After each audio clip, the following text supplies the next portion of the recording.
Let's get to it. Let's read some news and talk some shit. Uh, Today we're gonna start off with the big news that came out today. Mr. Ozzy Osbourne, the Prince of fucking Darkness, the Osmond Comet himself, has now announced his retirement.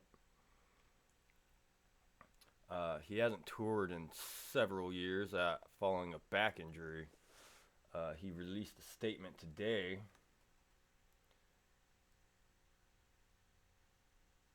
saying, "This is probably one of the hardest things I've ever had to share with my loyal fans. As you may all know, 4 years ago this month, I had a major accident where I damaged my spine. My one and only purpose during this time has been to get back on stage. My singing voice is fine. However, after 3 operations, stem cell treatments, endless physical therapy sessions, and most recently groundbreaking cybernetics treatment, my body is still physically weak. I am honestly humbled by the way you've patiently held on to your tickets for all this time. But in all good conscience, I have now come to the realization that I'm not physically capable of doing my upcoming European UK tour dates, as I know I couldn't deal with the travel required. Believe me when I say that the thought of disappointing my fans really fucks me up more than you will ever know. Never could I have imagined that my touring days would have ended this way. My team is currently coming up with ideas where I will be able to perform without having to travel from city to city and country to country." So, if you know anything about Ozzy Osbourne, that guy pretty much wanted to die on stage. That was his entire life. He actually lasted a lot longer than anybody thought. He should have died a long time ago, but I'd like to thank you, Ozzy, for all the good music, the great guitar players, all the memories, the Ozfests, and everything you've done for the metal community. And I think I was at one of the last shows, Black Sabbath shows, and it was absolutely insane. I'd never seen that many people at the Glen Helen Amphitheater before. It was packed. It was a little bit scary because if something went wrong, you could see a lot of people getting hurt, getting trampled on. So that was awesome. And that was, I think that was one of my first shows I went to after I quit drinking. And it made me realize that I could actually go to a show and just enjoy the music and not be fucked up the whole time. So, thanks, Oz. The next topic is, I'm a little late on this, but Panic at the Disco broke up after 20 years. So, thank the metal gods, because we don't need that kind of negativity in our life. Avatar frontman says metal has become too brainy, which he basically went on to elaborate that there's no more danger in rock and roll, and this is kind of true. Metal has kind of become an accepted fringe of society when they just gave us our own little corner and said, hey, you go do your thing over here and leave the rest of us alone. Yeah, I've never really heard of Avatar or heard them before. So I decided to check out their new song with Izzy, Hale. And I'm going to play a little bit for you. It's actually not bad. I was pleasantly surprised. Like, this opening riff is pretty cool. I like it.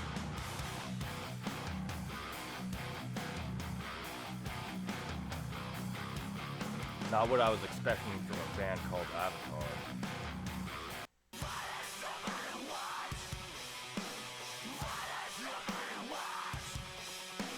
The whole thing is pretty cool, pretty metal. Not really what I was expecting, so I decided to check out another one of their songs. Let me see if I can find it. This one's The Dirt I'm Buried In. So, I heard this and I was like, okay, this is what I would expect a band called Avatar.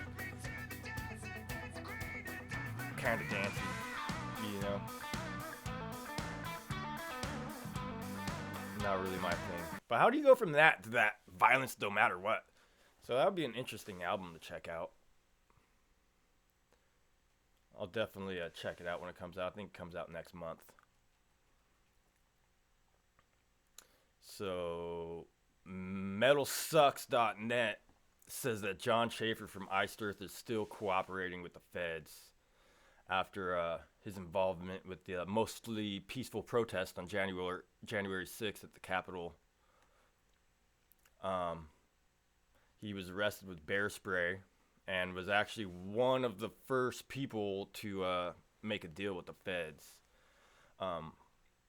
That's not really that big of a deal news-wise, in my opinion, but the way the article was written, it was like kind of disgusting. Like the writer had such disdain for that guy. I'm like, it wasn't even that bad, bro. You could tell just by the way he writes, he's one of them hippie liberals. You know, how are you gonna be upset about John Schaefer? I mean, the guy wrote an album about the Revolutionary War, like a whole album telling the story of it, and obviously he believes in what he believes, and he's willing to stand up for it, and that's fucking metal. But what's not metal is cooperating with the feds, man. That's not metal. You get a thumbs down on that one.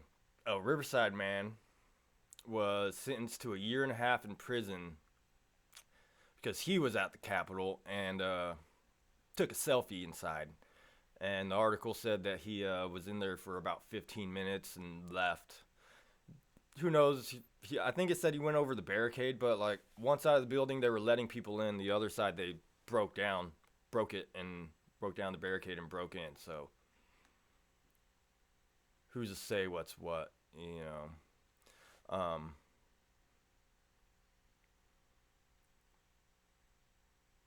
2 months ago, 2 months ago here in Riverside, a Riverside sheriff's deputy was shot and killed in broad daylight by a repeated violent offender who was out on bail. And I think he had warrants for failure to appear, and it was his third strike. But I read that they dropped the charges or something, the charges for kidnapping. I didn't see too much about the details of that case. But how are you going to send somebody who went into a Capitol building, who was probably let in, or half the people there were let in, and then you're going to let these violent offenders out? They're out here killing cops because they don't want to go back to prison. It's bullshit. Our judicial system is bullshit. It's broken. It needs fixed. You're letting hardened criminals out, multiple offenders, violent people, and they're just leaving common folk out here to be victims, and they're taking away your rights to defend yourself. And it's really disgusting, and our judicial system is becoming a parody of itself. And there's really no justice. I mean, you got people sitting in prison for still, I think, since January 6th. So how are you gonna let these violent guys out and then send people to prison? It makes no sense. John Petrucci and of Dream Theater and Steve Vai, they both did interviews this week, and they were just talking about how difficult it is even for bigger established bands to make a living touring. And John Petrucci, you know, was saying not to follow your dreams and become a touring musician or a rock star or whatever you want to be nowadays. He just says, make sure you're doing it for the right reasons. Make sure you do it for the love of music. You know, you're not going to get rich from this anymore. So thanks for watching. Hit the like button, subscribe. Let's try to double my subscribers this week. YouTube, Facebook, Rumble, Thoughtless Entertainment. We'll see you next time.